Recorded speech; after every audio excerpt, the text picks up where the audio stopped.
আসসালামু আলাইকুম। সারা দেশে জুলাই আগস্টে ছাত্র জনতার গণ অভ্যুত্থানে কতজন নিহত হয়েছে এবং কতজন আহত হয়েছে সেই তালিকা প্রকাশ করেছে স্বাস্থ্য মন্ত্রণালয়। সারা দেশে জুলাই আগস্টে ছাত্র জনতার অভ্যুত্থানে সংঘাত সহিংসতায় অন্তত 631 জন ছাত্র জনতা প্রাণ হারিয়েছেন এবং আহত হয়েছেন 19,200 জনের বেশি। আন্দোলনে হতাহতদের পরিপূর্ণ তালিকা তৈরি করতে গত 15 আগস্ট স্বাস্থ্য মন্ত্রণালয় একটি কমিটি গঠন করে। বৃহস্পতিবার 5 সেপ্টেম্বর ওই কমিটি স্বাস্থ্য মন্ত্রণালয়ে তাদের প্রতিবেদন জমা দিয়েছে। প্রতিবেদনে বলা হয়েছে 450 জনেরও বেশি মানুষকে মৃত অবস্থায় হাসপাতালে নেওয়া হয়েছিল এবং এই 21 দিনের মধ্যে চিকিৎসাধীন অবস্থায় 181 জন মারা গেছেন। এই আন্দোলনে হতাহতদের পরিপূর্ণ তালিকা তৈরি করতে গত 15 আগস্ট স্বাস্থ্য মন্ত্রণালয় একটি কমিটি গঠন করে। কমিটি বৃহস্পতিবার মন্ত্রণালয়ে তাদের প্রতিবেদন জমা দিয়েছে। আহতদের মধ্যে 16,000 জনের বেশি সারা দেশে সরকারি হাসপাতাল থেকে চিকিৎসা নিয়েছেন এবং অন্তত 3,000 জন বেসরকারি হাসপাতালে চিকিৎসা নিয়েছেন। আহতদের তালিকা একটু চিন্তা করুন, 16,000-এরও বেশি মানুষ এটা নিয়েছে সরকারি হাসপাতাল থেকে এবং 3,000-এর বেশি মানুষ নিয়েছে বেসরকারি হাসপাতাল থেকে। স্বাস্থ্যসেবা বিভাগের সাবেক সিনিয়র সচিব ও কমিটির প্রধান মোহাম্মদ হুমায়ুন কবির বলেন, বেসরকারি হাসপাতাল থেকে তথ্য সংগ্রহ করা চ্যালেঞ্জিং, কারণ তারা সরকারি হাসপাতালের মতো কঠোরভাবে ডেটা সংরক্ষণ করে না। কিছু ক্ষেত্রে ভুক্তভোগীদের পরিবারের সদস্যরা ভয়ে হাসপাতালে নাম রেজিস্ট্রি করতে চায় না। স্বাস্থ্য মন্ত্রণালয়ের কর্মকর্তারা বলেছেন, এটি একটি খসড়া তালিকা। মন্ত্রণালয়ের কর্মকর্তারা এর ডেটা আরো আপডেট করছেন।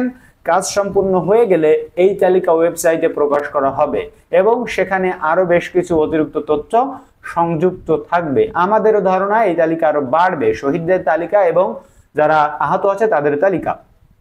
প্রতিবেদনে বলা হয়েছে, বরিশাল, খুলনা, ময়মনসিংহ, রংপুর বিভাগের বেসরকারি ক্লিনিকে যারা চিকিৎসা নিয়েছেন তাদের বিষয়ে সরকারকে কোনো তথ্য দেওয়া হয়নি এবং ঢাকা বিভাগের সবচেয়ে বেশি 11,000 মানুষ আহত হয়েছেন।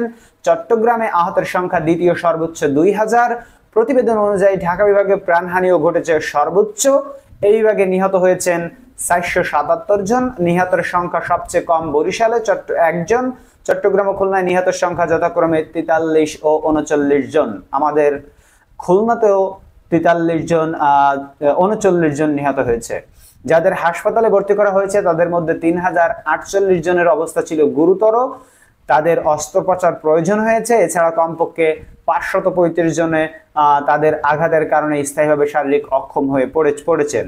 স্বাস্থ্য মন্ত্রণালয়ের কর্মকর্তারা জানিয়েছেন, স্বাস্থ্য অধিদপ্তরের অধীনে ম্যানেজমেন্ট ইনফরমেশন সিস্টেম আন্দোলনে আহত নিহতদের তালিকা তৈরি করছে।